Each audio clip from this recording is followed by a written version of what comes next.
చంద్రహారం cinema విశేషాల్లోకి వెళ్తే కనుక ఇందులో ఒక చాలా చిత్రం అనిపిస్తుంది. ఏంటంటే మొత్తం చంద్రహారం అని పేరు పెట్టినందుకు గాను ఈ సినిమాలోనే ఈ రాజ్యం పేరు చందన రాజ్యం. ఆ రాజ్యాన్ని పరిపాలించేవాడు చంద్రవంశీయుడు. ఆ రాజుట చంద్ర భగవానుడిని ప్రార్థిస్తుంటాడు అని చెప్పారు ఇందులో.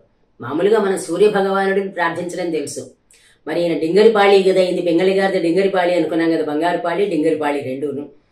ఏం చంద్రభగవానుడిని ఎందుకు అనకూడదు అని అనుకున్నారు, పెట్టేశారు. మనం విడిగా చంద్రభగవానుడు అంటాం, కానీ చంద్రభగవానుడు ప్రార్థించాడని చెప్పం.